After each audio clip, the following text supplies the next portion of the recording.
Bem, pessoal, então, bom dia para todo mundo, tá?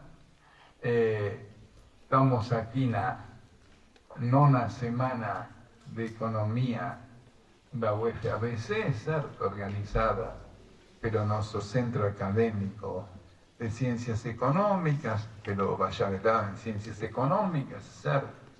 Como está dito aí, nossa discussão sobre política fiscal e orçamento público, e para isso a gente trouxe dois especialistas, tá? Que além de serem especialistas, são duas pessoas que eu tenho grande carinho e admiração, certo? Então vou começar aqui apresentando à minha esquerda, curiosamente, o professor Felipe Salto. O Felipe fez graduação em Economia na GB, na Escola de Economia de São Paulo da GB, onde teve uma ótima formação, exceto em História Econômica Geral e Micro 2, no qual foi meu aluno, né? Então, mas nas outras aprendeu muito. Depois também fez mestrado em Administração Pública na GB. Ele foi trabalhar no Congresso Nacional como assessor do senador Serra, foi o primeiro presidente do Instituto Fiscal Independente, foi secretário da Fazenda, né, do governo do Estado de São Paulo em 2022 e agora é economista-chefe da Warren Brasil. Uma pessoa com vasta experiência, apesar da juventude, na área de política fiscal. Aqui à minha direita, outro amigo, o João Vilaverde, né? Secretário de Articulação Institucional do Ministério de Planejamento e Orçamento, graduado em Comunicação, com mestrado e doutorado também na Administração Pública da FGV, orientado por dois dos grandes professores da escola, né? O Cláudio Couto, você estava Gagá, Gagá não, Cláudio Couto, eu, né? O Cláudio Couto e Marquinhos Teixeira, né? Por sinal, Felipe também foi orientado por outro grande professor, o Jorge Avelino, né? Então, o João tem também vários livros publicados, fez um com o professor José Márcio Rego sobre a obra com entrevistas com o professor Bresser Pereira, né? E curiosamente os dois foram autores organizadores desse livro, Reconstrução, junto com a economista Laura Carpusca. Tá? Então, bom, sem mais delongas, vamos passar então para as falas, certo? Começa você. Então, a ideia mais ou menos é que cada um deles faz uma apresentação por volta de 30 minutos. Também não tem que ser uma pontualidade britânica, né? Mas seria assim, 30 minutos e depois a gente abre para o debate, tá? Então, com a palavra, Felipe. Bom dia a todos. Em primeiro lugar, agradecer o convite do Centro Acadêmico. Já tive algumas vezes aqui na universidade e é sempre muito bom poder estar com vocês aqui. Eu estava comentando aqui atrás que quando eu estava na graduação na Fundação Getúlio Vargas, também eu fazia isso, né, de organizar eventos, participava do Jornal dos Estudantes, da Gazeta Vargas e tal. Então, bons tempos, né? E aproveitem porque passa muito rápido e depois vocês vão sentir saudades. Mas primeiro quero cumprimentar o professor Ramon, que foi meu professor de História Econômica e de Microeconomia, como ele falou, e fiquei muito feliz de revê-lo aqui hoje.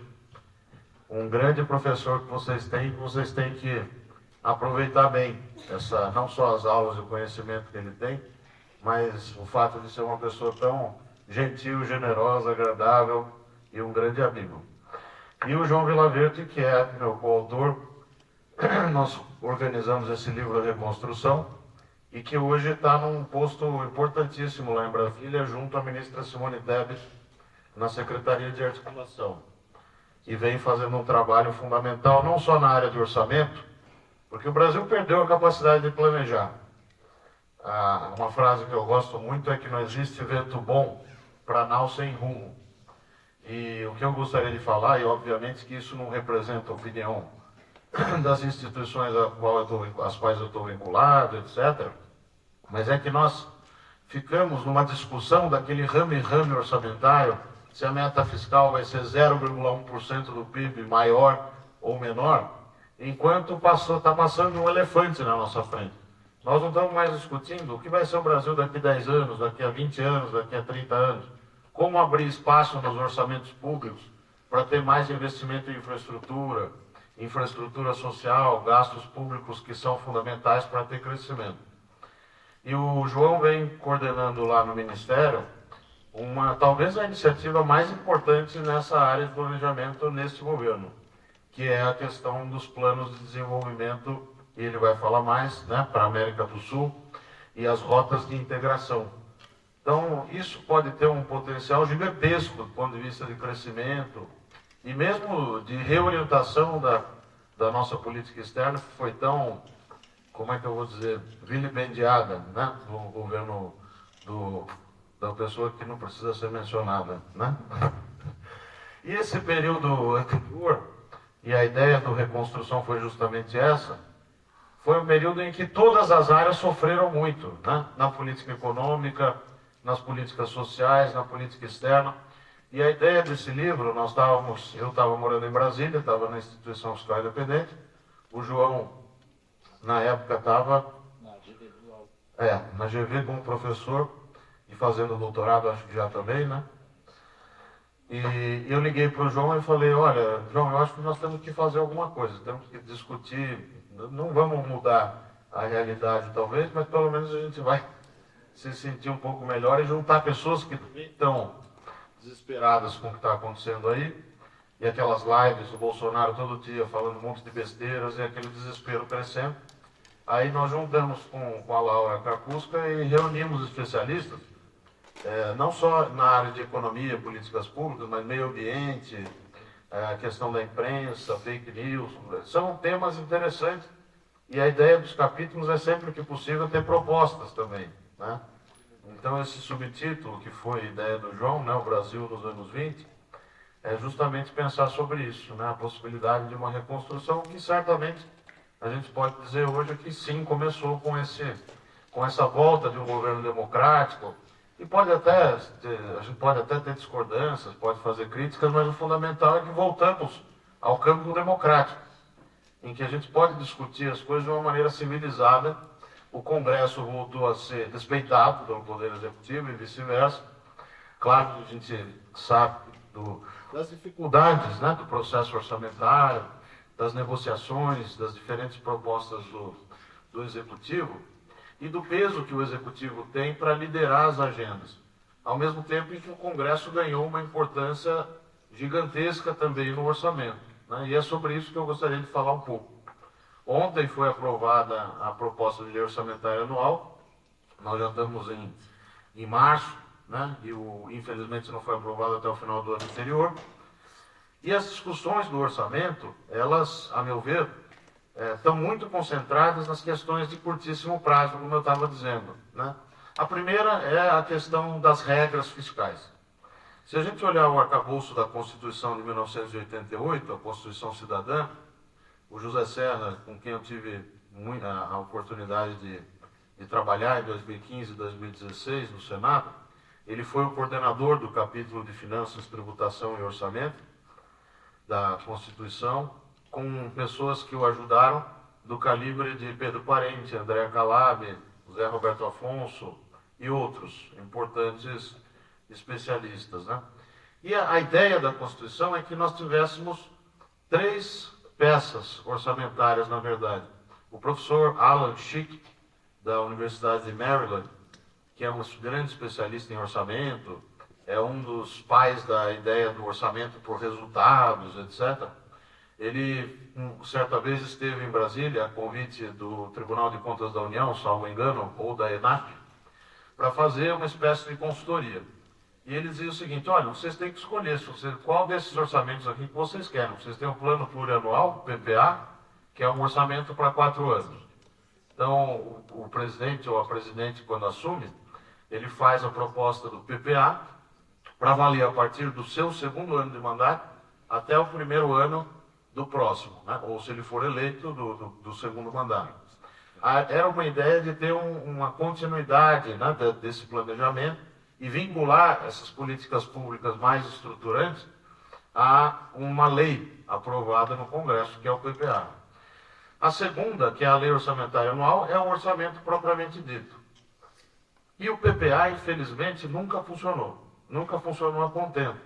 Se vocês olharem, o PPA é um calhamaço, né, de coisas, com metas físicas, quantas UBS vão ser construídas lá na localidade XYZ. Mas o problema é que ele não é vinculante. A LOA sim é vinculante, a Lei Orçamentária Anual. Então, a discussão política, ela se dá em cima da LOA e dos espaços orçamentários em que se concentram essas disputas políticas, porque nós temos um orçamento de 2,5 trilhões, se desconsiderar as amortizações e os juros da dívida, e se considerar, você vai para quase 6 trilhões, e desse orçamento, tem uma despesa discricionária, não obrigatória, professor, de 220 bilhões, que já é pequeno, né? E dentro disso você tem obrigações também, apesar de ser uma despesa discricionária. Tem um pedaço do gasto com saúde, tem bolsas de pesquisa do CNPq, emissão de passaportes, custeio das universidades, uma série de despesas que são essenciais também, mas elas ficam relegadas a um segundo plano lá no orçamento, como se o orçamento não tivesse que ser impositivo. E esse é um ponto que eu gostaria de colocar, essa ideia força da reforma orçamentária. Porque a nossa lei orçamentária de finanças públicas é lá de 1964, do governo João Goulart. É uma lei que para a época foi muito moderna, ela é uma lei de conceitos, né? Ela define o que é receita de capital, o que é receita corrente, a classificação por categoria econômica, pela natureza da despesa, todas aquelas coisas, mas ela é uma lei datada, porque a LDO, que é a terceira daquelas 3 que eu estava mencionando, né? Então, PPA, a LOA e agora eu vou falar da LDO, a Lei de Diretrizes Orçamentárias, ela acaba tentando preencher esse vácuo deixado pela Lei 4.320 de 1964. Tanto que se vocês entrarem aí no celular, na LDO de 2025, vocês vão ver que ela é bem maior que a de 24, que é bem maior que a de 23, e assim sucessivamente. Porque a cada ano você vai tendo que colocar regrinhas ad hoc para contemplar uma novidade. Então, por exemplo, o ministro Fernando Haddad, corretamente, a meu ver, substituiu aquele antigo teto de gastos da emenda constitucional 95 do governo Temer por uma regra chamada novo arcabouço fiscal, que é a Lei Complementar 200. O que é positivo. Economistas como Pércio Arida, até mesmo Pércio Arida, defendiam que você desconstitucionalizasse as regras fiscais. Porque o teto é uma maluquice, sem tamanho. Como é que você diz que a despesa só cresce pela inflação passada, se a Previdência cresce acima, o abono salarial, o seguro-desemprego, a Lei Orgânica de Assistência Social, a renda mínima vitalícia, os benefícios previdenciários? Então, você forçou uma situação em que todas as chamadas reformas fiscais aconteceriam porque se aprovou um teto de gastos na Constituição. Eu escrevi um artigo em julho de 2016, ainda estava na assessoria do suplente do senador Serra, o senador Zé Aníbal, antes de ir para a Instituição Fiscal Independente, e esse artigo em parceria com o Zé Roberto Afonso na revista da FGV, a Conjuntura Econômica, que nós mostrávamos isso. Olha, é importante ter uma disciplina para os gastos públicos, mas tem que ter muito cuidado, porque essa regra que está sendo proposta, na época estava na iminência de ser votada, E o governo, na época, atropelou, o Congresso apoiou, foi uma coisa impressionante, né? Essa regra, ela é extremamente rígida, ela tende a ser descumprida ou modificada muito rápida, precocemente.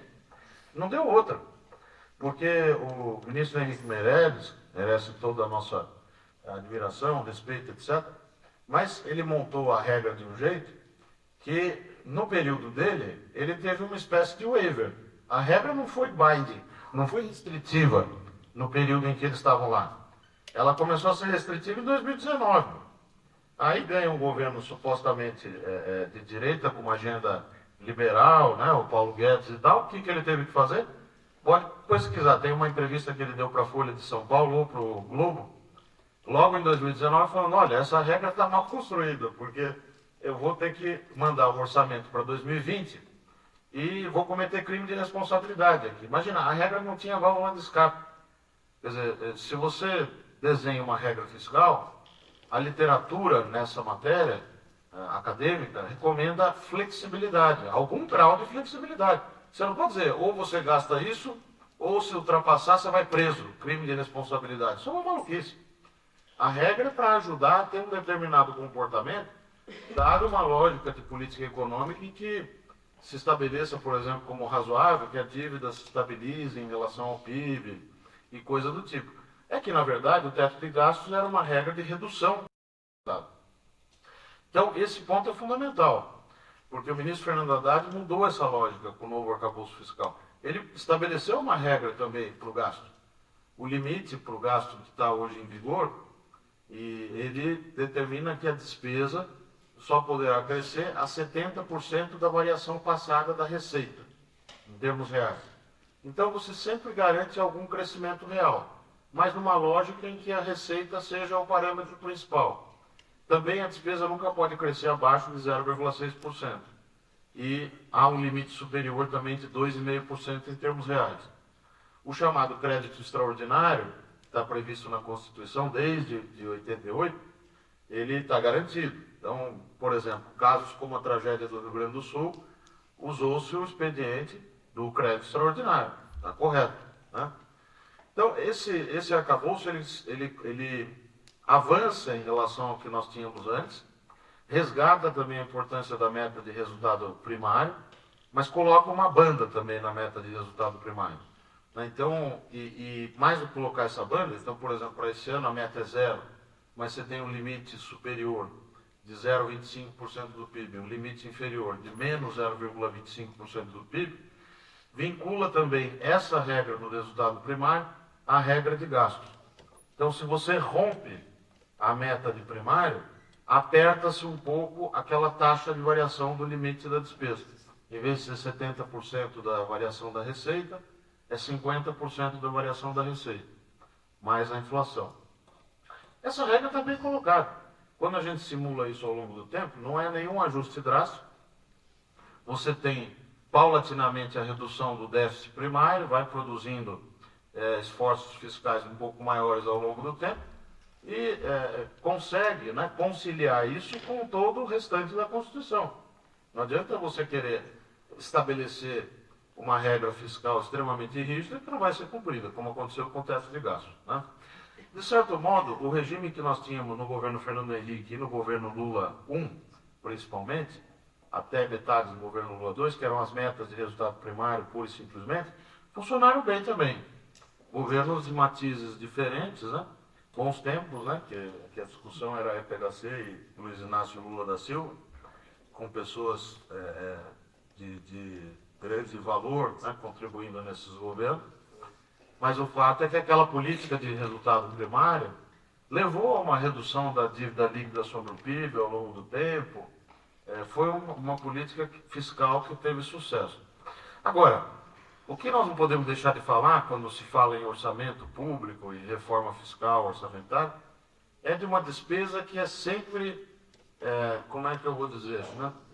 Não é ignorada, mas é estigmatizada, que é a despesa com juros. O Banco Central pratica a política que dá na telha. Aumenta a taxa Selic, cada ponto percentual de Selic, como metade da dívida é indexada a Selic, se aumenta 1 ponto percentual a Selic, são 50 bilhões de reais. Então, esses 3 pontos agora, encerrados com a decisão de quarta-feira do Copom, são 150 bilhões de reais. Nós estamos falando de quase um Bolsa Família inteiro. O BPC, o benefício de prestação continuada, custa 116 bilhões. Ah, mas o juro é endógeno. Aí vem aquela papagaiada. Não dá para mudar a taxa de juros assim da noite para o dia, etc. Ora, se a gente sabe alguma coisa de macroeconomia, existe uma coisa chamada taxa neutra de juros. O próprio Banco Central estima que essa taxa neutra é de 4,8, 4,9, que seja, 5. Nós estamos com uma Selic de 14,25. Tira aí uma inflação esperada de 4 ou de 5, que seja, o juro real de 9. Não há Cristo que aguente investir. Aí você não vai ter crescimento mesmo, entendeu? Então, isso precisa mudar. Nós temos que discutir essas questões a sério, porque hoje a opinião pública está toda pendurada naquilo que... Hoje eu faço parte desse grupo, que é o grupo do mercado financeiro. E há uma visão quase que intocada, né? Intocável, que é essa visão de que o Banco Central tem que fazer aquilo que dá na telha, porque a autonomia, a independência, né? Aliás, independência é um termo errado, porque independência é só os 3 poderes. O Banco Central tem autonomia operacional, como sempre teve desde 99, quando foi instituído o regime de metas para a inflação. E o problema desse modelo que nós temos hoje, em que o Banco Central tem esse peso gigantesco e a política fiscal, orçamentária, de desenvolvimento e planejamento perdeu importância, inclusive com o Congresso sequestrando um pedaço dessas tarefas do Executivo, porque no último governo nós deixamos que o Congresso tomasse as rédeas, né? As despesas discricionárias são 220 bi, 50 bilhões vão para emendas parlamentares. Agora já são 61 bilhões. E aí o governo tem o que fazer? Ao longo do tempo tem, né? Mas não é um problema deste governo, da conjuntura agora. É uma coisa que vem já de muito tempo e que se exacerbou no último governo.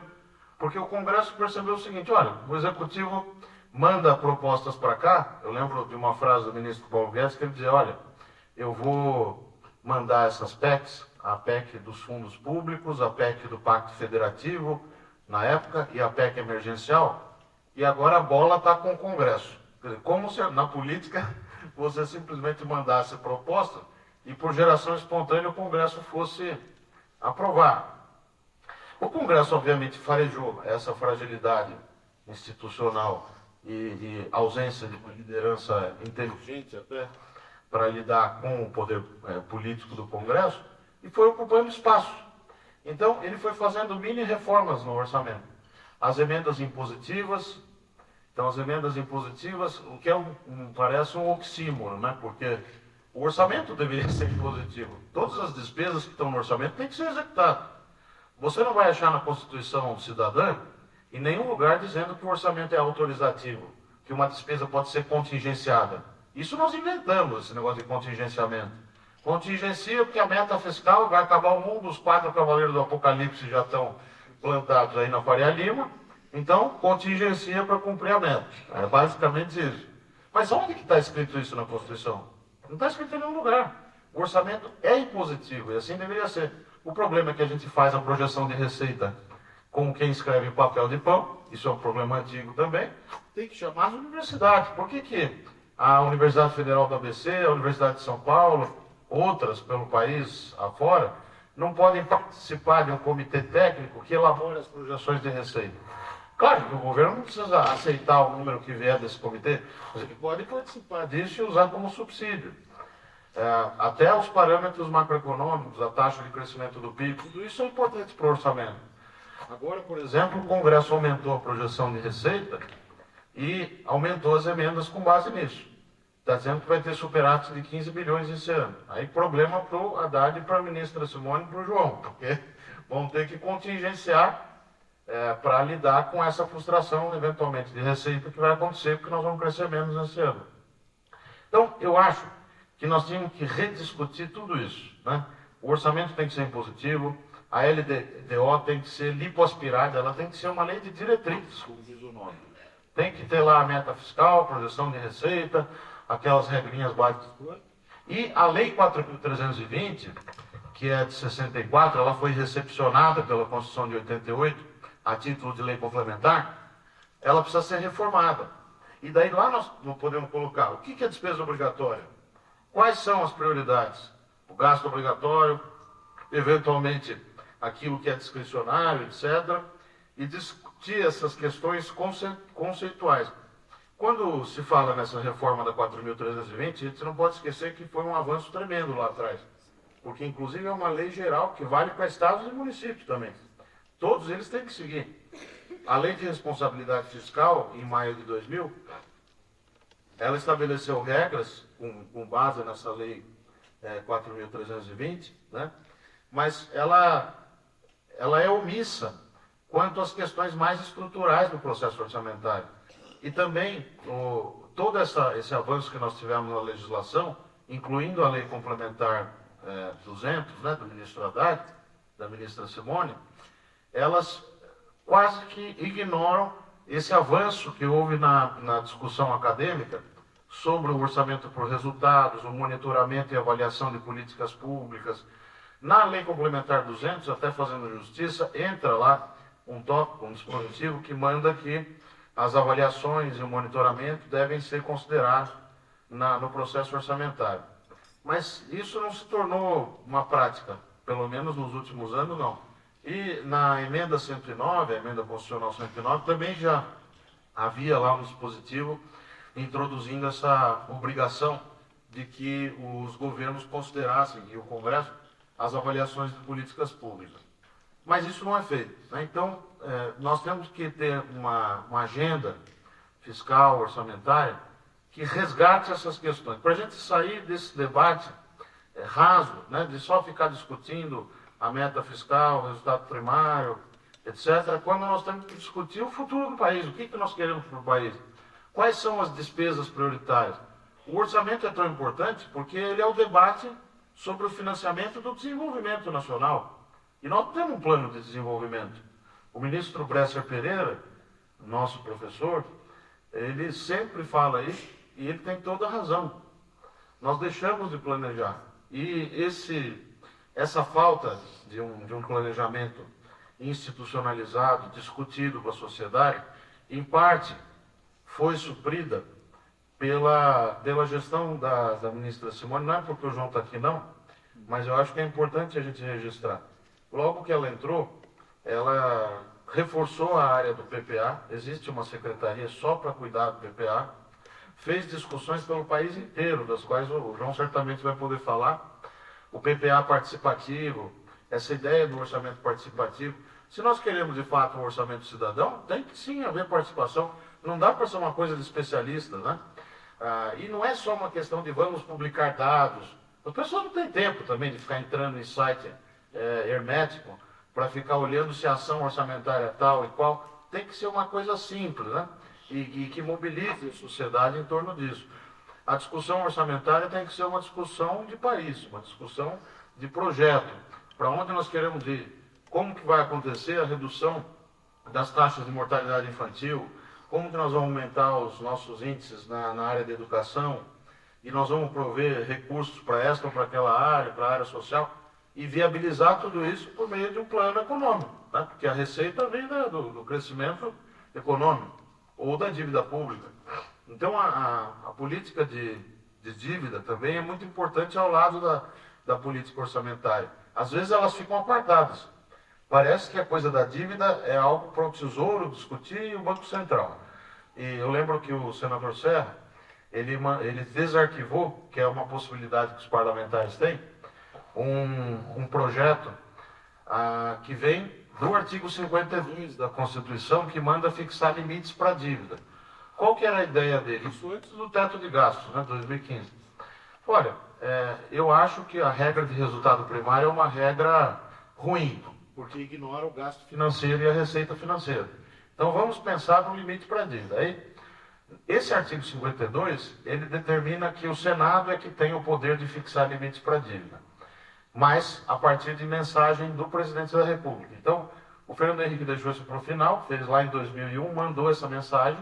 Dessa mensagem, um projeto de resolução do Senado virou de fato lei, que é o limite para a dívida dos estados e municípios. O outro projeto de resolução, que era o limite para a dívida da União, foi devidamente engavetado. E é esse que o Serra desarquivou na época e fez uma emenda substitutiva, pensando num limite tendencial. Então você teria um limite tendencial, teria regras também de válvula de escape, quando chegasse próximo dos valores fixados nessa trajetória. Era um negócio sofisticado. Onde é que nós esbarramos? Né? No Tesouro, que achava que a gente ia limitar o colchão de liquidez, que são os recursos da dívida que ele tem para momentos de crise, né? Por exemplo, ano passado, quando houve aquela especulação que o dólar subiu para quase 6,30, o Tesouro teve dificuldades de colocar títulos. Ele pode usar o colchão de liquidez, que são pedaços de dívida que ele emite a mais, para ter essa reserva no caixa. E aí ele vai financiando as necessidades do governo, sem precisar sancionar aquelas taxas que o mercado eventualmente exige. Só que nós esbarramos no Tesouro, eles tinham esse receio, e no Banco Central, porque o Banco Central, desde a Lei de Responsabilidade Fiscal, 2 anos depois da promulgação da Lei Complementar 101, ele é proibido de emitir títulos próprios. Antes ele emitia as LBCs, letras do Banco Central, aí ele ficou proibido. E como que ele faz política monetária, então? Para tirar e colocar dinheiro na economia e garantir que aquela meta Selic seja cumprida. Faz as chamadas operações compromissadas, com os títulos que o Tesouro coloca na carteira dele. E esse era o grande receio do Banco Central na época. Vocês vão colocar um limite para a dívida e as minhas operações compromissadas, como é que vão ficar? Né? Então, esse tipo de discussão também é discussão orçamentária, porque nós estamos falando da maior despesa do país, né? De todas, inclusive que é a Previdência, etc, etc. Então, certamente eu já falei demais, professor, mas eu quero agradecer aqui pela oportunidade. É um prazer enorme estar aqui com vocês. Obrigado. E depois, obviamente, a gente pode discutir perguntas e tudo mais. Muito obrigado a todos vocês. Parabéns aos alunos pela organização. Né? Vocês estão de parabéns aí pelo evento. Sempre que precisarem, contem comigo.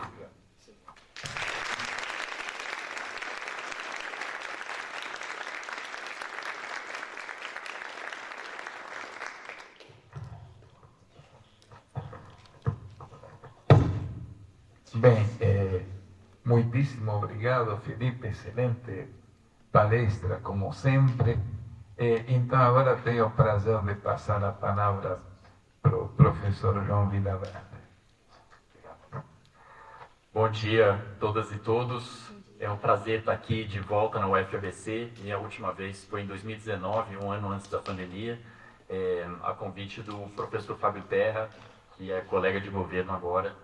E é um prazer ainda maior estar nesse contexto, nesse diapasão histórico brasileiro e com a parte aqui, grande amiga também nos acompanhando, Ramon aqui ao meu lado, Felipe ao lado dele. Desfrutem muito, desfrutem muito de inteligências como a da Paty, do Ramon, de tantos e tantas professoras e professores que vocês têm aqui. Isso não é comum. Tinha de ser comum, mas não é. Então desfrutem, aproveitem muito disso. E do Felipe, imagina, no ano que vem vai completar 20 anos de amizade. É um sinal sempre de o tempo está passando, né? A gente entrou no mercado de trabalho no mesmo ano. A gente tem trajetórias similares de modo geral, né? Idiosincráticas, cada um de uma maneira. E a gente tem em comum não só, né, visão de país, né? Eu adorei ouvir o Felipe, eu sempre adoro ouvir o Felipe, mas a gente tem em comum também o Reconstrução, né? O Reconstrução nasceu, como ele disse, diante desse terror que era viver no Brasil na pandemia. Pela pandemia em si, né? Era um terror para qualquer cidadão do mundo, né? Onde é que estivesse. Agravado pelo fato de a gente estar num dos, como disse o Pécio Arida, um dos maiores economistas do Brasil. Depois googlem isso que eu vou comentar agora. Chequem tudo, tá? Não precisa comprar valor de face, nada. Pode checar tudo. Ele escreveu, a gente está no pior governo do mundo. E a gente estava no pior governo do mundo, né? Então aquilo era terrível. E o Reconstrução nasceu desse temor, né? Como que a gente pode fazer as coisas serem um pouco diferentes, né? Então a gente agregou 32 talentos, né? e jovens talentos, homens e mulheres de também perfil diverso, socioeconômico, para pensar as diferentes políticas públicas, porque política econômica é política pública, né? Como que é o destino do recurso público retirado do público e para ele devolvido, né? E o Reconstrução vem nisso. Então a gente trouxe também 2 exemplares, um vai ser depositado aqui na biblioteca, o outro vai ser sorteado, e com isso eu também agradeço muito o convite do Centro Acadêmico, na figura da Camila. É um prazer atender convites assim, e na medida em que a agenda permite, estar aqui.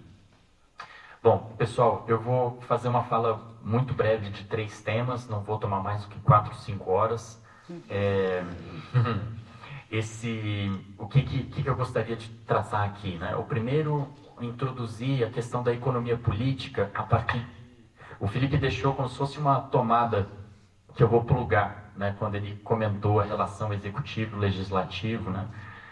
O segundo tema é outra tomada que ele abriu, que eu vou plugar, que é a retomada da noção do planejamento, muito, muito reforçada pela ministra Simone Tebet, ministra do Planejamento e Orçamento. E o terceiro e último ponto é o que a gente pode fazer com a integração regional, cumprindo a Constituição do Brasil. Prometo fazer isso de forma muito breve, tá? Então vamos lá. Economia política. Nada acontece no vácuo, né?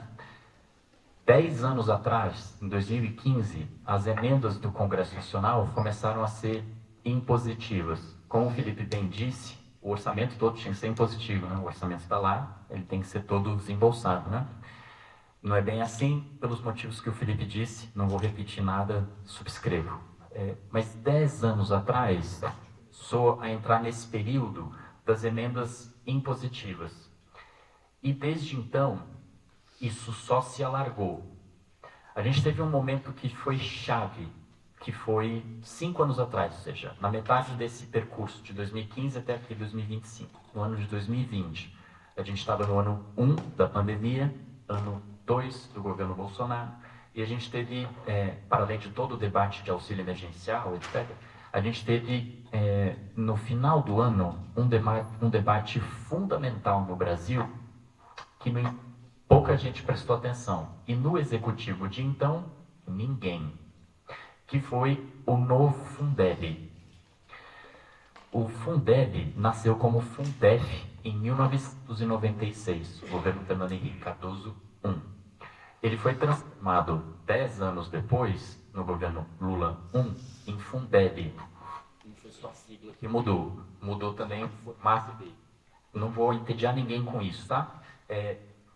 Desde 2006, todo mundo sabia que em 2020 o Fundeb terminaria. Mas o Fundeb pode terminar?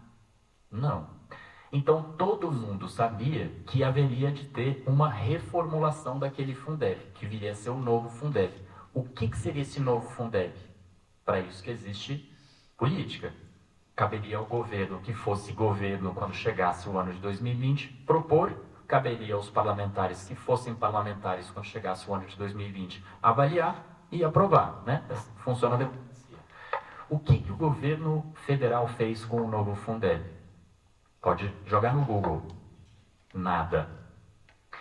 Um debate fundamental de educação no Brasil para 200 milhões de pessoas, porque pega todo mundo, ocorreu no vácuo. Mas lembra que vácuo não existe? Então como é que ele ocorreu? Ele ocorreu integralmente no Congresso Nacional, com a sociedade civil organizada, sindicatos de professores, movimentos sociais, como Todos pela Educação, que foi fundamental nesse debate. Então foi uma coisa meio exógena.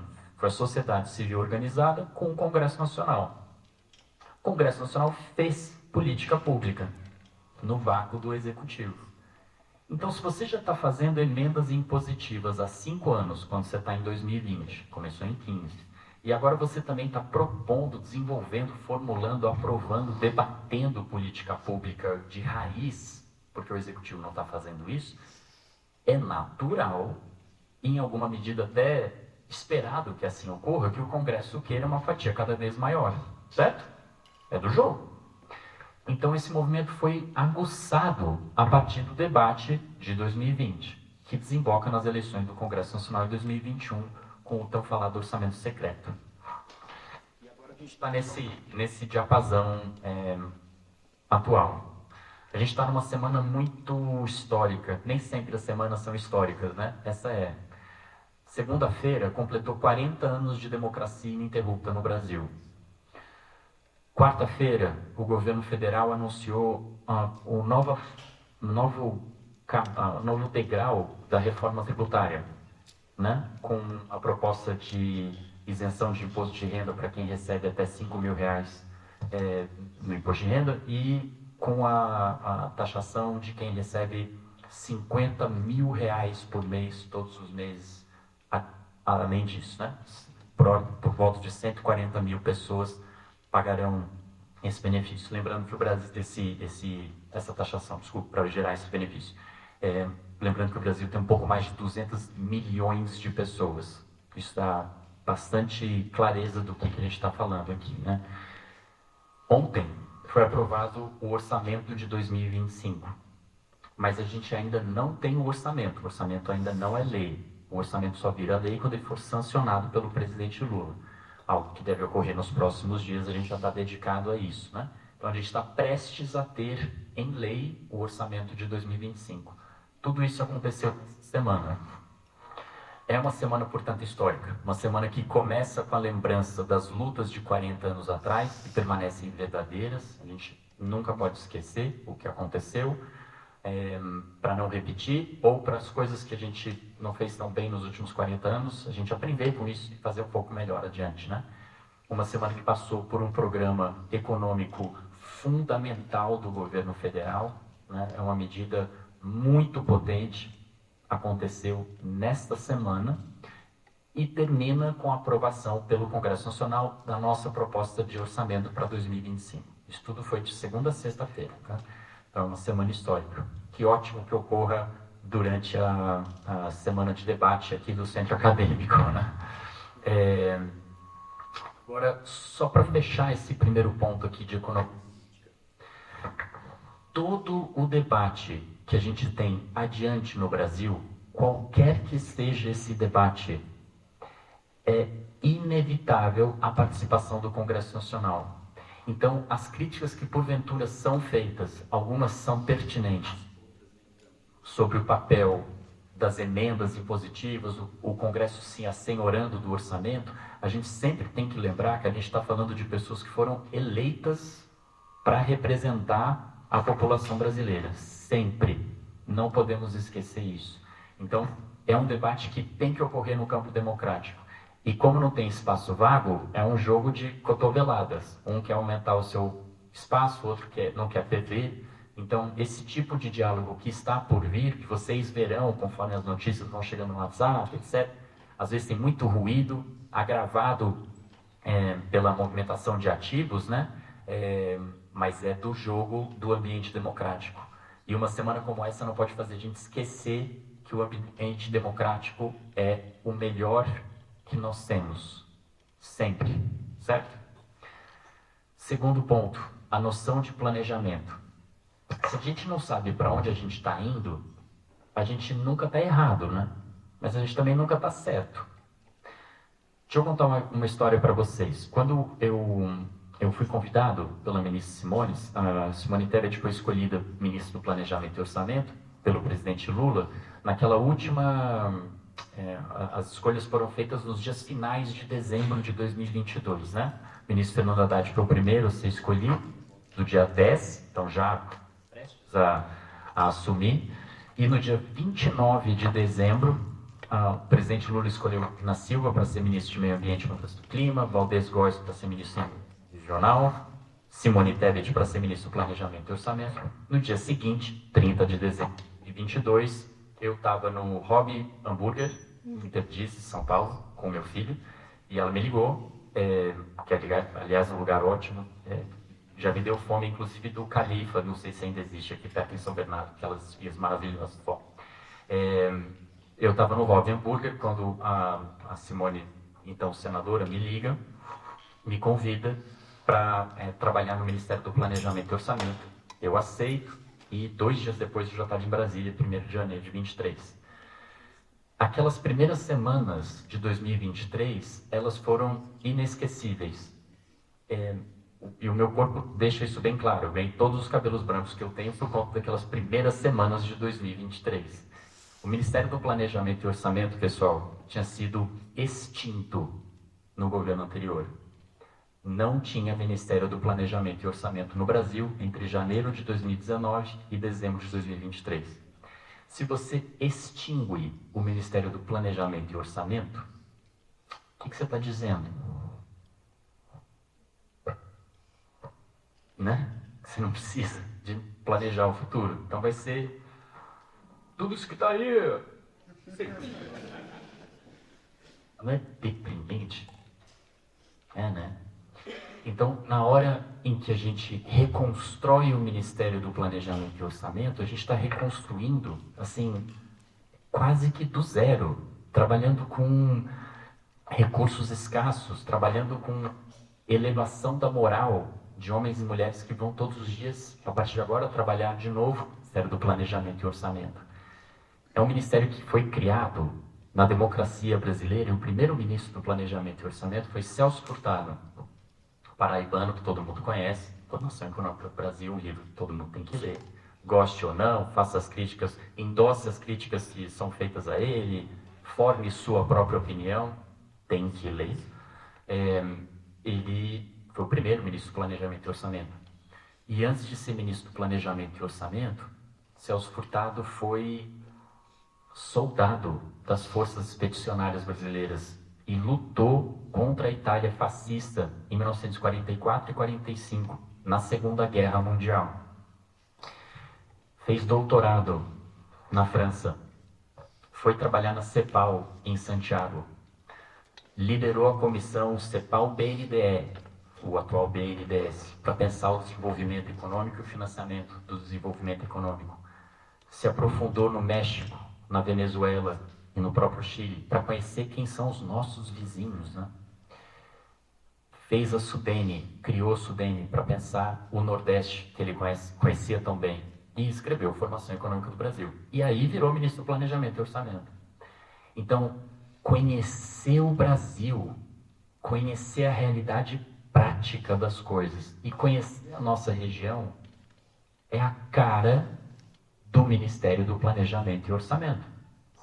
Por trás de números numa planilha de Excel, tem muita gente mesmo. E aquelas primeiras semanas de 2023 foram bastante reveladoras nesse sentido. As reuniões que nós fazíamos eram quase sempre assim. Chegava uma liderança, ou um grupo de uma comunidade epistêmica, vamos dizer, meio ambiente, e mostrava com os dados o descalabro que tinha sido no governo anterior. E demandava ampliação de gastos para proteção ambiental e evitar a instabilidade climática, evitar o aquecimento global. É um tema importante, fundamental? É. Das 9 às 10. Das 10 às 11, pessoal da primeira infância. Crianças, bebês e crianças até 7 anos. É um tema importante, fundamental? É. Das 11 ao meio-dia, pessoal da educação, ensino fundamental, 1 e 2. Baixo aprendizado, melhora de incentivos a professores, é um tema fundamental? É. De meio-dia às 13, fazendo reunião, lanchando para poder manter a vida, né? De meio-dia às 13, reunião sobre ciência e tecnologia, universidades na Amazônia, no Pantanal, São Paulo, Rio, nos Pampas, Centro-Oeste, Nordeste. É um tema fundamental? É. Das 13 às 14, é disso que se trata. E tudo isso é verificável, porque a agenda é pública. Das 13 às 14, aí vai. Saúde pública. E dentro de saúde pública, vacina. Dentro de saúde pública, atendimento a câncer. Dentro de saúde pública, das 14 às 15. E aí vai. Tudo é fundamental na medida em que falta muito. E a gente estava vindo para fazer a reconstrução. Um governo de união e reconstrução. Esse é o lema que nós carregaremos até dezembro de 26. Então, tudo atrás de número nas planilhas envolve muita gente.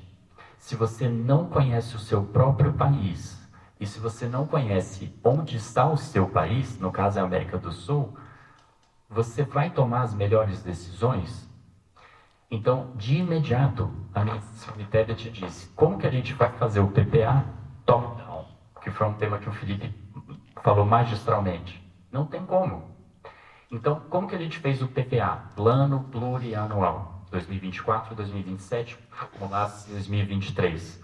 Nós fomos a todos os estados brasileiros, todos, e fizemos plenárias para o PPA participativo, em lugares assim, em alguns ainda maiores.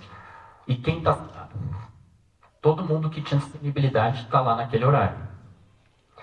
E quem não pôde ir presencialmente se fazer ouvir sobre o seu interesse, qualquer que seja, o seu sonho para esse Brasil, se fez ouvir na plataforma Brasil Participativo, em que a gente teve, salvo, agora estou puxando pela memória, mais de 4 milhões de seleções, né, de pessoas de acesso único para definição de planejamento. E agora eu vou para o terceiro e último. O Brasil no nosso continente. Nós somos um país sul-americano. A gente, na Amazônia, em Roraima, né, cuja capital é Boa Vista, a Amazônia brasileira, moram mais ou menos 850 mil brasileiras e brasileiros. Então, todos os dias acordando em Roraima, indo para o trabalho ou para a escola, volta para casa, 50 mil pessoas. Faz fronteira com a Guiana, que tem mais ou menos 850 mil pessoas. Então, um estado brasileiro tem mais ou menos a mesma quantidade de pessoas que um país inteiro fronteiriço com Roraima. E a gente faz fronteira com a Guiana, que é o país que mais cresce no planeta. Tá? O PIB da Guiana cresce 30% ao ano. A gente está falando de um PIB muito forte brasileiro em 2024, que foi de 3,4%. Da Guiana foi 30%. Roraima faz fronteira com a Guiana. Você desce para o Rio Grande do Sul, faz fronteira com o Uruguai e com a Argentina. Biomas completamente distintos, culturas completamente diferentes, mas é o mesmo país, Roraima, Rio Grande do Sul, e os mesmos vizinhos. Temos vizinhos do mesmo jeito. Guiana, Uruguai, Argentina, Venezuela, enfim. Posicionar o Brasil no nosso continente é exatamente o que está no artigo 4º da nossa Constituição, que eu convido todas e todos a reler, assumindo que já vimos, né? Artigo 4º, ou seja, na primeira página da Constituição. É um dever constitucional brasileiro se integrar ao nosso continente. Como fazer? Dada a experiência que nós tivemos do PPA participativo, a gente começou a bolar uma ideia de como fazer.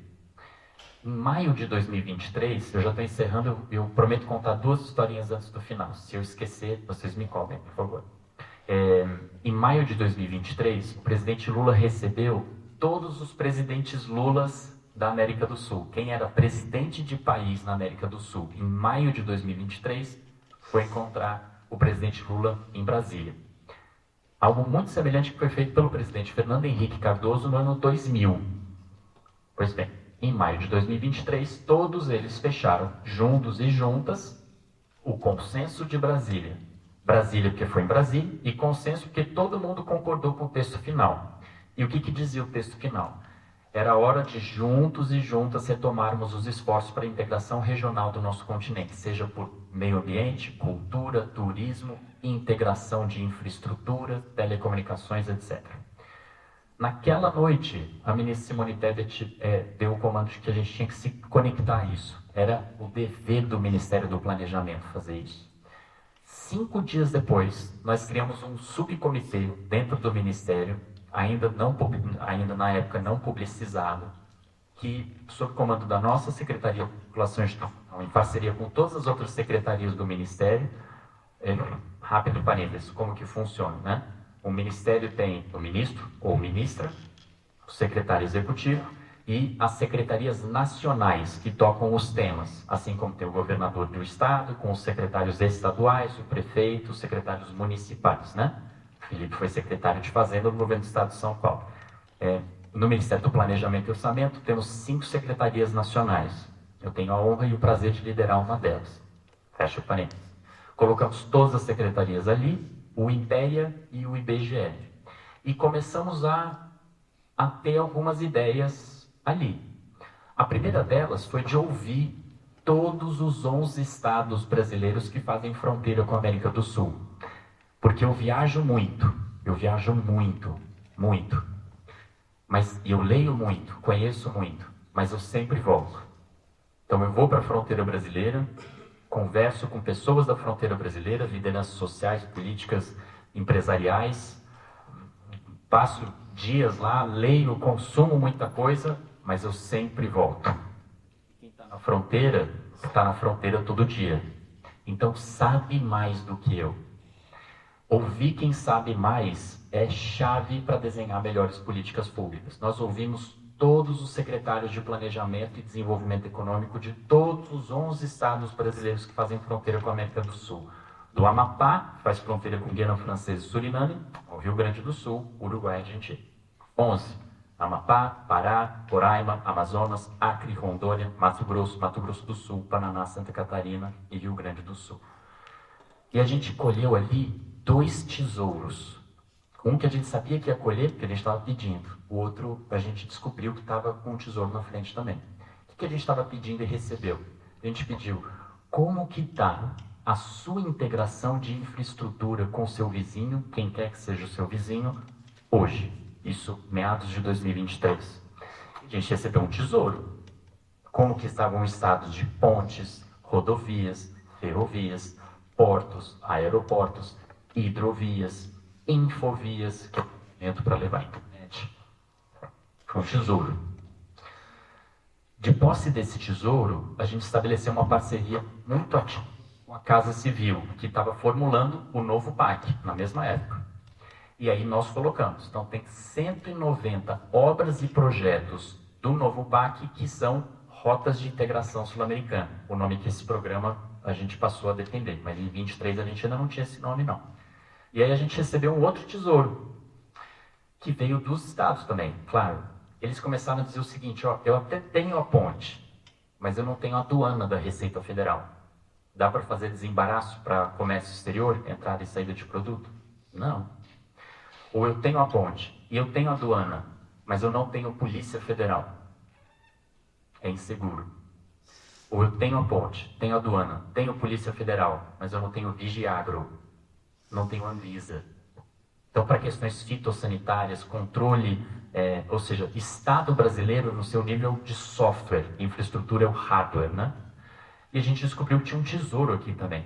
Então, a gente fez reuniões depois intra-Estado federal brasileiro. E ouvimos Polícia Federal, Polícia Rodoviária Federal, Receita Federal, Anvisa, Vigiagro, as agências reguladoras, para ter todo um mapeamento do estado da arte, boa ou não, da integração sul-americana em 2023. Atualizamos o desenho antigo de integração para 5 rotas de integração sul-americana que são multimodais. E aí levamos para o presidente Lula. Em novembro de 2023, ele deu o sinal verde para isso, aí virou a política que nós estamos defendendo até agora. Aí ganhou o nome, Rotas de Integração Sul-Americana. Por que rotas? Palavras são importantes, né? Diferente de eixo, testa falar sobre eixo num jantar com teus familiares. Ah, tem uns eixos para isso. É meio assim, meio cansativo, né? E corredores, que é outro termo muito associado à integração, é um termo... corredor. Você reparou o corredor que você passou para vir aqui? Não. Você nunca repara. É o corredor, você sai da sala, passa pelo corredor para ir para o banheiro. Passa o corredor para ir para a cozinha. O corredor é o corredor. Como é que você chama um estado soberano de corredor? Certo? Rotas não. Rotas, na hora que você fala rotas, você já começa a sorrir. Você lembra de música, você lembra de passeios, você lembra de documentários, você lembra de filme. Então, Rotas de Integração Sul-Americana. Esse é o título da nossa política pública original. Em 2024, a gente passou a viajar de novo, só que dessa vez com o propósito das rotas. E a gente foi para todas as fronteiras do Brasil. Todas. E viajamos para os países sul-americanos para ouvir deles se fazia sentido para eles o que a gente achava a partir dos estados brasileiros. Em alguns casos, deu match. A Rota 1, a Rota 3 e a Rota 4. São 5. Em outros, não. Quando a gente esteve na Colômbia e depois quando a gente esteve no Peru, eles, formalmente, o governo desses países, em reuniões de ministros e vice-ministros, ministro Simone e eu, em nossas equipes, a gente colheu mudanças muito importantes para a Rota 2 e para a Rota 5. Tanto que até os nomes mudaram. E aí, no fim de 2024, ou seja, semanas atrás, aí sim a gente terminou o desenho que está disponível no site do Ministério das 5 rotas de integração sul-americana. E agora, em 2025, agora eu vou terminar, a gente está indo para a parte final, que é interiorizar essas rotas. Nós estamos ouvindo todos os outros estados brasileiros para ver como que essas rotas podem entrar no nosso território a partir do que já existe. Rodovias, hidrovias, portos, aeroportos. E também para a entrega do que já está pronto. Começa agora no segundo semestre de 2025 e ao longo de 2026. As 2 anedotas e aí eu acabo. Vocês sabem como que entram no Brasil as azeitonas peruanas? As azeitonas peruanas são uma das mais saborosas do planeta. Uma questão de terra, enfim, muita produção, então tem um conhecimento adquirido ali. Então o mundo todo consome as azeitonas que saem do Peru. Peru é fronteira do Brasil, tá? As azeitonas são produzidas no Peru, que é fronteira do Brasil, ou seja, colado no Brasil, tá? Elas saem, vão por terra, rodovia, para o porto de Lima, porto de Callao, que fica dentro da cidade de Lima. Aí sai, sobe o Pacífico Norte, passa pelo Canal do Panamá, entra no Atlântico Norte, no Caribe, entra no equivalente à costa amazônica brasileira, desce todo o Nordeste brasileiro, chega no Atlântico Sul e para em Santos. Aí sai, entra num caminhão brasileiro. E aí vai, para a rodovia brasileira. 163, 664, para chegar em Rondônia, que é um dos estados brasileiros que mais consome azeitona. São Paulo consome mais, que tem mais gente aqui, né? Mas Rondônia, em termos relativos, é um dos estados brasileiros que mais consome essas azeitonas. Sabe qual que é o país que Rondônia está do lado? É o Peru. E dá a volta no planeta para chegar aqui. Depois olha o mapa. Rondônia está aqui, Peru está aqui. Curioso, né? E a outra é o que a gente tem passado. Eu fui fazer uma apresentação sobre as rotas para o governo boliviano, no evento do Banco Fomplata, que, embora tenha esse nome, é o Banco do Mercosul. Os 5 países do Mercosul são os membros plenos do Banco Fomplata. Ele existe há 51 anos e, pela primeira vez, a gente tem uma presidenta mulher brasileira comandando o Fomplata. Aliás, o sobrenome dela é extraordinário. O nome dela é Luciana Botafogo. Não falei nada de futebol, né? Eu fui fazer esse debate, indicado pela ministra Simone, em Sucre, que é a capital constitucional da Bolívia, onde fica o Supremo Tribunal Federal Boliviano. E eu saí de Brasília, a capital brasileira. Se vocês olharem no mapa, está bem perto. Sabe como é que eu fui? Eu saí de avião, Brasília, Guarulhos, São Paulo. Em São Paulo eu troquei de aeronave e fui para Santa Cruz de la Sierra, Bolívia. Aí eu troquei de aeronave e fui para Cochabamba, Bolívia. Aí eu troquei de aeronave e de Cochabamba para Sucre. Como que a gente pode ter uma situação assim, em que a gente tem que pegar 4 voos para sair da capital do Brasil para a capital constitucional da Bolívia, que faz fronteira, dá para ir de carro. Se você pega a BR-070 em Brasília, onde eu moro, e eu passo por Goiás, chego em Cuiabá, capital do Mato Grosso, Cáceres, entro na Bolívia e chego lá. Então, a gente tem o dever de melhorar a integração do nosso continente. Isso vai trazer mais turismo, que é mais renda para os nossos hotéis, bares e restaurantes, ecoturismo, mais turismo de negócio.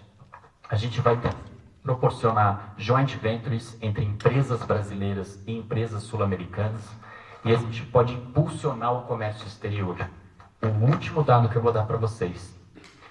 Sabe qual que é o comércio intra-regional na América do Norte?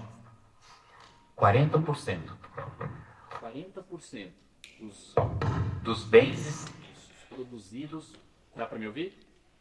Dá, né? 40% dos bens e serviços produzidos no México, Estados Unidos e Canadá são consumidos no México, nos Estados Unidos e no Canadá. 40%. Sabe quanto que é na Europa? 62%. 62% dos bens e serviços produzidos na Europa são consumidos na Europa. Sabe quanto que é na Ásia? 58%. Sabe quanto que é na América do Sul? 15%. 40, 62, 58, 15. Tem uma lógica, né? Por que o comércio intrarregional é tão elevado? Porque é perto. É perto. Os biomas são parecidos. A gente gosta das mesmas coisas. A gente se veste mais ou menos do mesmo jeito. Quem gosta de futebol no Brasil, boliviano gosta de futebol do mesmo jeito. É Pantanal no Brasil, é Pantanal na Bolívia. A árvore não sabe que mudou o país. Ela está igual, certo? É Amazônia no Brasil, Amazônia no Peru. Ela não sabe se que país é outro. O bioma é igual. Come coisas parecidas, em horários parecidos. Faz sentido econômico e social. Por que não fazer? E eu paro aqui agradecendo muito o tempo e espero não ter entediado. Obrigado.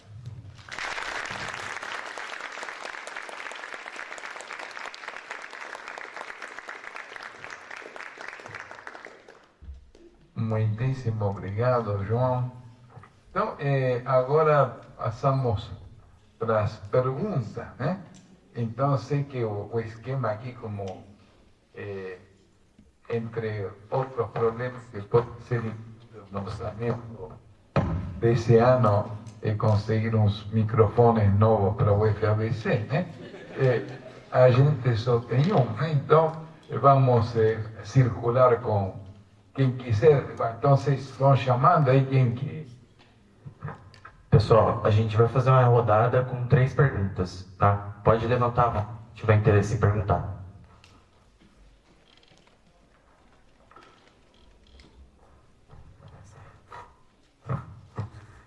Uma, duas, falta mais uma. Tá, 3, fechou.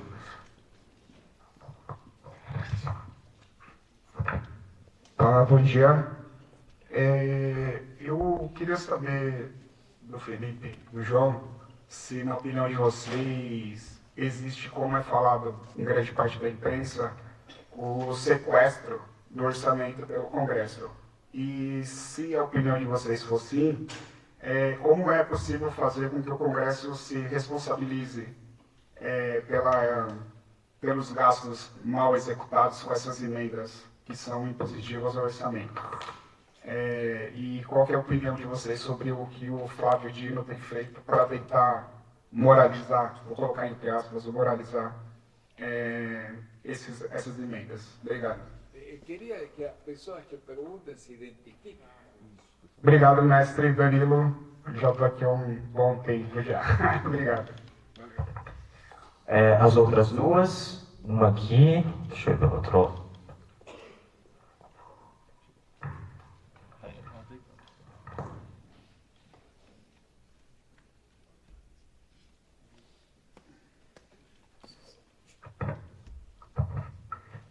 Bom dia, eu sou o Renato, sou aluno do PRI, do BCE. Eu queria fazer uma pergunta para o João sobre o orçamento desse ano e provavelmente do próximo.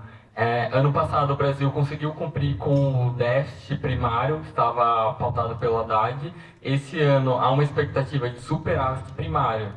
Pensando nessa perspectiva que o Brasil vai conseguir equilibrar o gasto fiscal, gasto público, há uma perspectiva que talvez nesse ano ou no próximo o Ministério do Planejamento arque com projetos maiores de desenvolvimento propriamente dito? O próximo.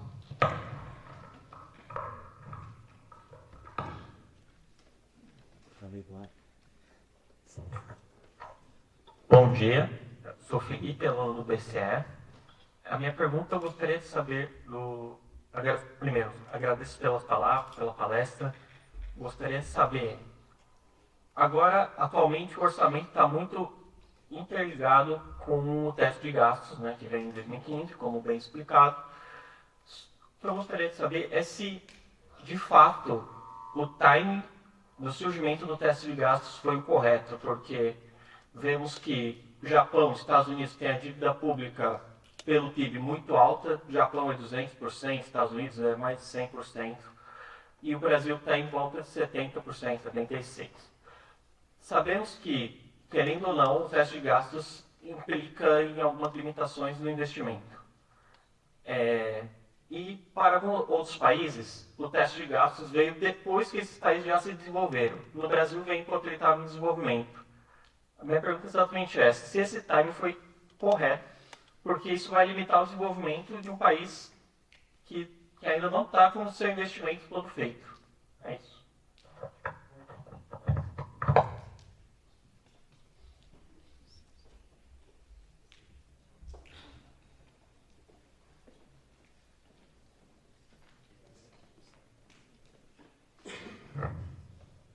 Obrigado pelas perguntas aí de vocês.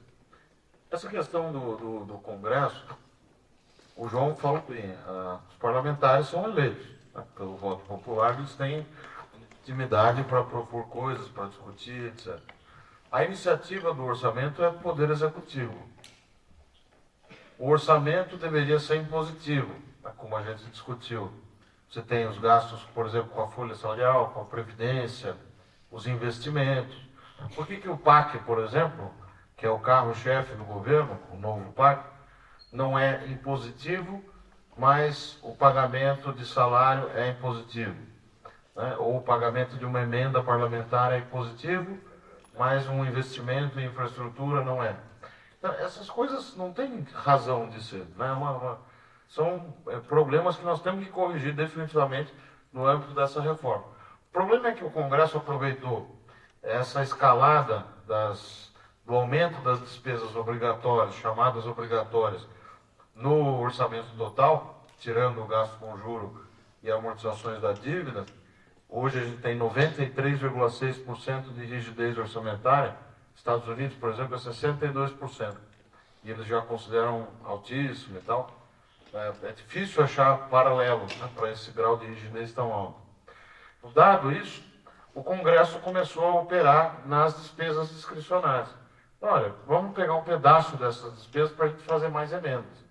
Porque quando o governo Temer fez o teto de gasto, aquela estratégia que o Congresso usava de reestimar a receita, que ele recebia do Executivo, sem unidades monetárias previstas para arrecadação.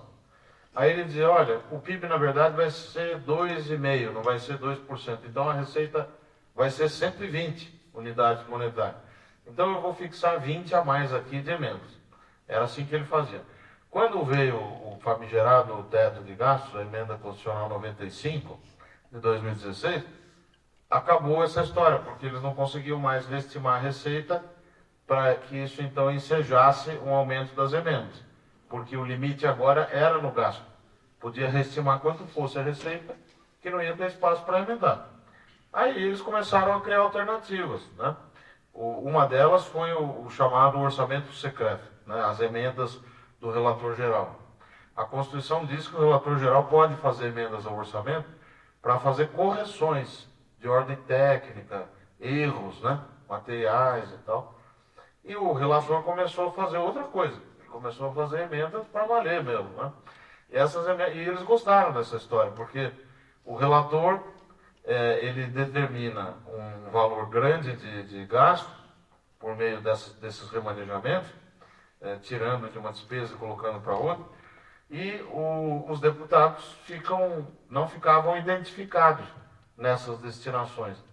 Chegou ao cúmulo do próprio ministro do Desenvolvimento Regional e Infraestrutura, na época do governo anterior, ter que pedir para o Congresso orçamento. Quer dizer, inverteu a lógica, tanto que o relator geral abocanhou esses recursos. E depois que você dá o pirulito na boca da criança, aí você não tira mais, né? O que aconteceu? Como o Supremo corretamente acabou com as emendas do relator geral nessas bases do chamado orçamento secreto, eles criaram uma segunda coisa. Então vamos fazer o seguinte, vamos criar as emendas de comissão, que na verdade já existiam, mas eram pequenininhas. As comissões permanentes do Congresso, Comissão de Educação, por exemplo, Assistência, elas podem fazer emendas, tem esse condão também de fazer emenda, como um parlamentar também tem, e como a bancada estadual também tem. E ampliaram o volume dessas emendas de comissão, também a título de substituir aquilo que eles gostaram, que eram as emendas não identificadas no âmbito do orçamento secreto. Então, isso para responder a sua pergunta, Danilo, que sim, eu entendo que é uma palavra forte, mas o Congresso sequestrou uma parte do orçamento, justamente aquela parte discricionária, que é tão importante. O Rui Costa, o ministro Rui Costa, o próprio Ministério do Planejamento, com a ministra Simone Tebet, o que eles tentaram pensar? Uma lógica de, bom, já que tem essas emendas, vamos incluir então os parlamentares no processo e dizer o seguinte, ó, você pode pegar a sua emenda que vai para São Bernardo, mas vamos colocar que essa emenda fique no guarda-chuva da obra do PAC que está prevista já para São Bernardo.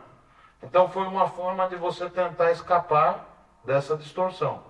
Então vamos colocar esse guarda-chuva PAC e vocês vão colocando aqui embaixo do PAC, que é o programa de infraestrutura, mais de longo prazo e tal, e sem perder também a possibilidade de faturar politicamente, porque os parlamentares, obviamente, têm que ter esse direito. A questão é como é que a gente faz esse processo ser mais racional e para ter uma alocação mais eficiente. Então, eu vou responder essa e daí eu acho que você responde as outras, então. Obrigado. Eu perdi seu nome, camarada. Renato, obrigado. Renato, sobre a questão do orçamento em duas partes, como foi a sua pergunta, né? Você dividiu ali em duas. Bom, sobre a questão de cumprimento do arcabouço fiscal, a gente tem que... É desafiador. O arcabouço, ele saiu, como sempre diz a ministra Simone Tebet, mais apertado do Congresso Nacional do que era a proposta original do Poder Executivo, e é da democracia isso, né? É desafiador, mas como também tem dito a ministra Simone Tebet, e dentro do Ministério da Fazenda, além do próprio ministro Fernando Haddad, o secretário do Tesouro Nacional, Rogério Seron, o arcabouço será cumprido, o MES será cumprido em 2025, indicando para o superávit primário para 2026. Então isso tem sido dito e todos os esforços estão voltados nesse sentido. A segunda parte da sua pergunta é tão interessante quanto a primeira, mas eu vou gastar um pouquinho mais de tempo com elas que com a primeira, até pelas questões do caso que eu venho ocupando. Sobre o desenvolvimento, né, o que resta para o desenvolvimento de recursos. No caso específico das rotas de integração sul-americana, nós desembolsamos 4,1 bilhões de reais por volta de 150 projetos, me falo em memória, 152, 153, obras e projetos em 2024. E nós colocamos no PILOA, na proposta de lei orçamentária anual 2025, que foi aprovada ontem, está prestes a tirar o P e virar lei orçamentária, quando o presidente sancionar, a previsão de 4,5, está um pouquinho maior, né, 400 milhões de reais maior do que em 2024, 4,5 bilhões de reais para obras e projetos nas rotas de integração sul-americana espalhados nos 11 estados brasileiros de fronteira. O que significa isso quando a gente está falando de investimentos? Essa fala do Felipe, novamente endossando, né, o Felipe. O que a gente está falando disso? Isso aqui vou dar um exemplo, dragagem do Rio Solimões. O que é isso? Tem um rio, certo? Acho que assim vai mais ou menos. O rio está lá. Se você, enfim, qualquer que seja a forma como você acessa o mundo, né, seja por uma questão mais religiosa, seja por uma questão menos religiosa, seja lá quem colocou o rio ali, está ali, né? Diferente de uma rodovia, de uma ferrovia, de um porto, de aeroporto, que é uma obra, né, colocada naquele território, o rio já está lá. O que se trata da dragagem? Por conta de chuva e vento, caem árvores no rio, cai pedra, cai terra, é normal, né, em qualquer rio do mundo, né, do Nilo, no Egito ou Amazonas, no Brasil. E com isso, o fundo do rio vai ficando cheio de sedimentos. O que isso embute? A gente está falando de vida real, da vida das pessoas. O dinheiro é para isso, né? O que isso embute? Que as embarcações que passam nesse rio, elas já não podem ser tão profundas, porque senão vai bater no sedimento. Ela tem que ser menos profunda. E ela também não pode ser tão pesada. Então carrega menos pessoas. E os rios, no Pantanal também, mas principalmente na Amazônia, eles são as ruas das pessoas. As pessoas que moram lá todo dia usam o rio para levar o filho para a escola. E depois pega o rio de novo e volta para casa. Para ir para um culto, para ir para uma missa, para visitar um parente, para desfrutar de alguma coisa. O rio é a rua, já está lá.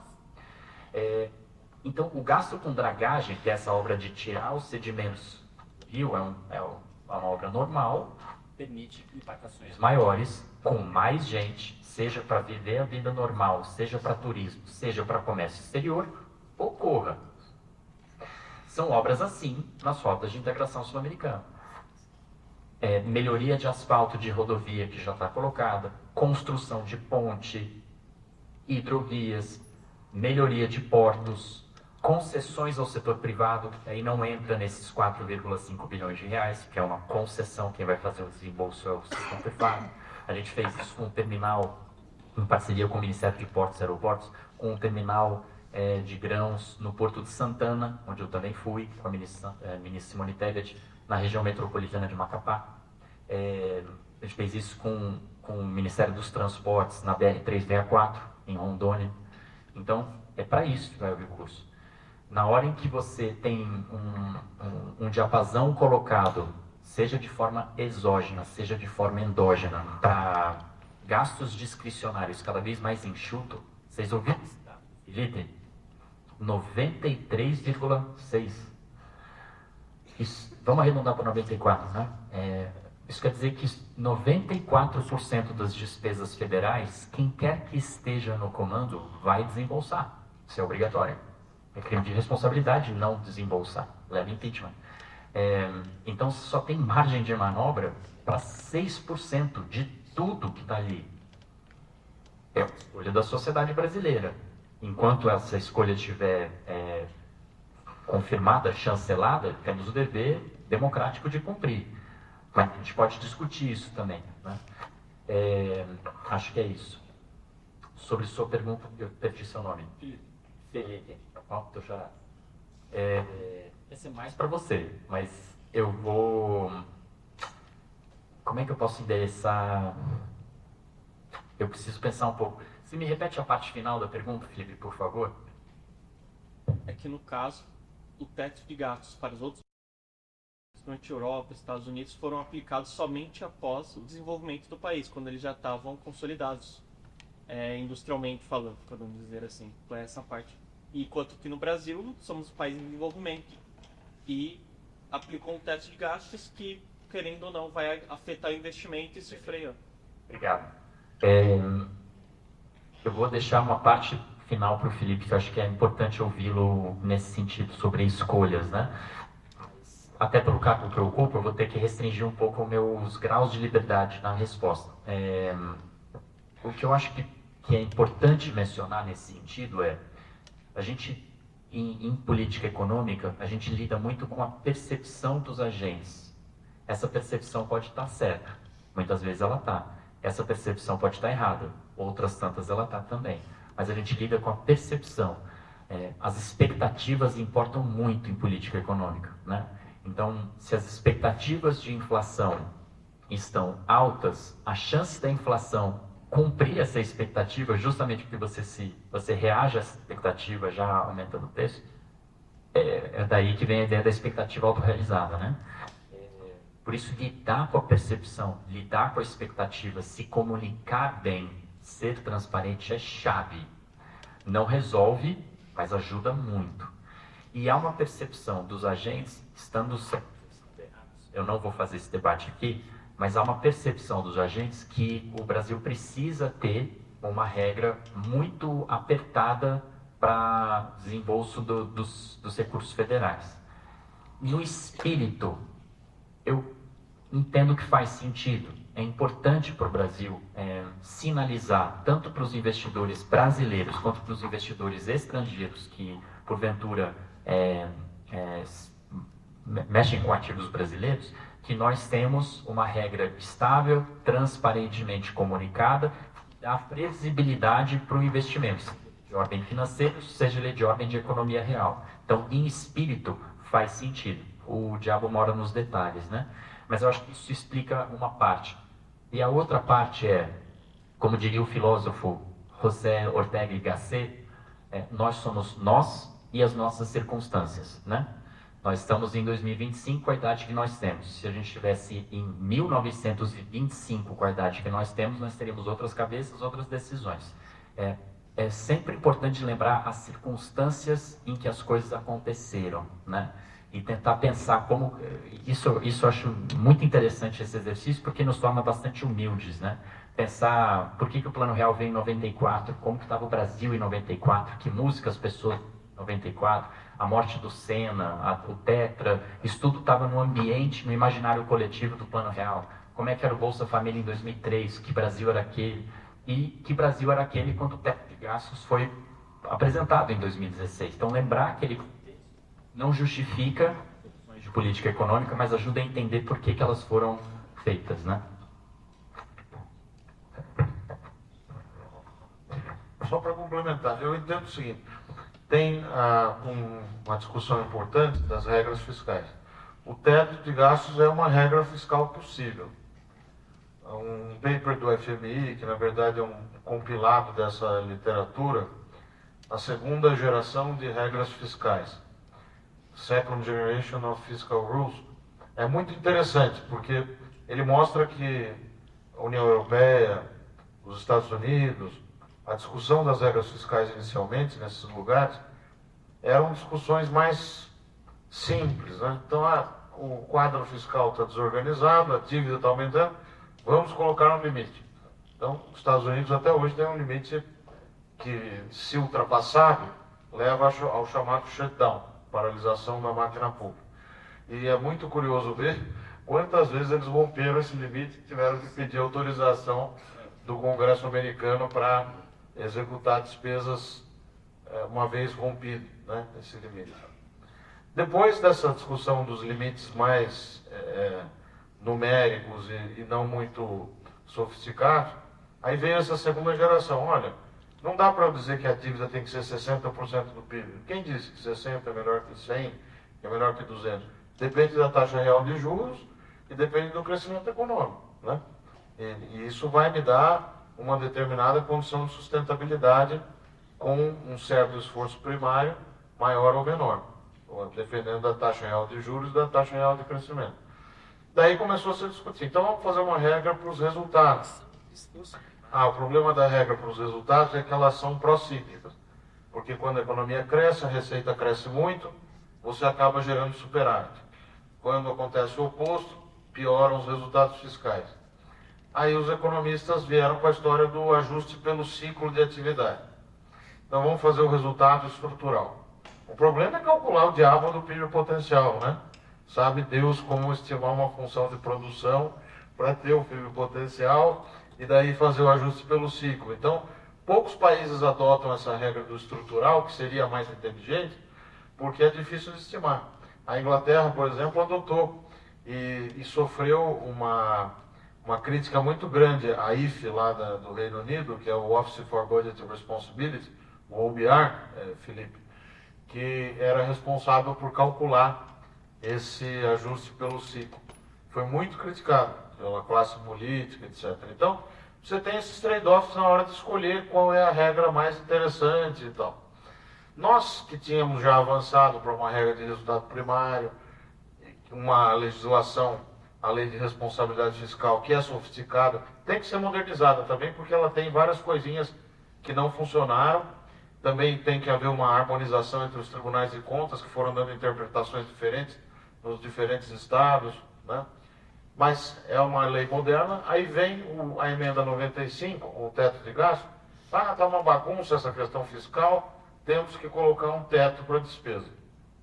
Aí nós retrocedemos, a meu ver, porque a ideia de limitar a despesa é importante, dinheiro não dá em árvore, tem uma restrição orçamentária. Essa restrição orçamentária, em alguma medida, precisa fazer parte das discussões da elaboração do financiamento das políticas públicas, mas a regra, como eu disse, era muito rígida, tanto que não foi cumprida. Ela durou 4 anos e foi alterada uma vez por ano, 4 vezes. Ah, mas foi a pandemia. Não, porque em 2019 o próprio ministro da Economia na época, né, já tinha se manifestado dizendo que ia descumprir, né, porque percebeu que a regra era mal formulada. Agora, nós temos de novo um limite de gasto, mas ele é diferente. Eu entendo que essa regra do novo arcabouço fiscal, muitos colegas criticaram e tal, eu elogiei desde o início por uma razão. Porque ela é uma regra que tem 2 pilares, que eu já tinha explicado, né? A taxa de crescimento da despesa com base na receita passada, aqueles 70% da variação. Então, se a receita cresceu 3% em termos reais, o limite de gasto para o orçamento vai poder crescer 2,1%, né? 70% de 3%. Limitado a 2,5% para cima e 0,6% para baixo, em termos reais. Está de bom tamanho. E um resultado primário que você vai fixando na lei de diretrizes orçamentárias. Mas essas 2 regras estão vinculadas a uma outra, que é a sustentabilidade da dívida. O Haddad e a ministra Simone colocaram no texto um dispositivo que diz o seguinte, que eu acho que veio até da SOF, né, da Secretaria de Orçamento Federal, que a dívida, o governo precisa atingir as condições de sustentabilidade até o 10º ano contado da promulgação da lei. Então, toda essa lógica do limite de gasto e da meta de primário, ele está mirando que a dívida estabilize lá na frente.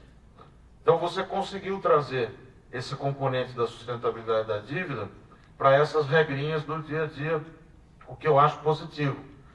Agora, o Brasil ainda é um país muito desigual, precisa crescer mais, talvez precise de gastos maiores em determinadas áreas, como investimento.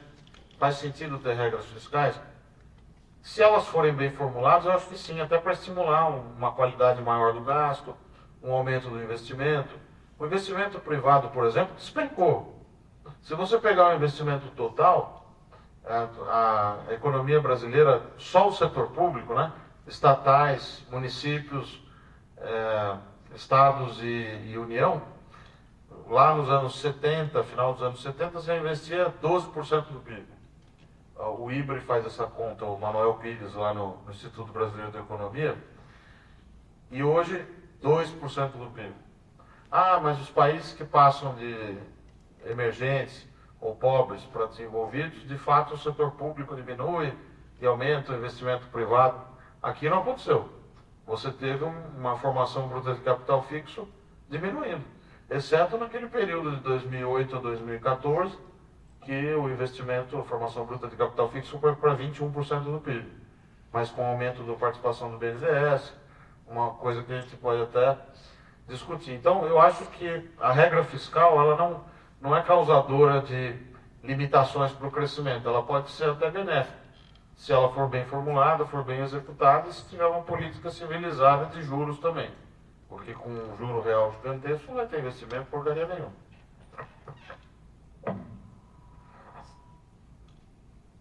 Então, estamos já quase encerrando, só queria não discutir assim, só 2 comentários muito rápidos, tá?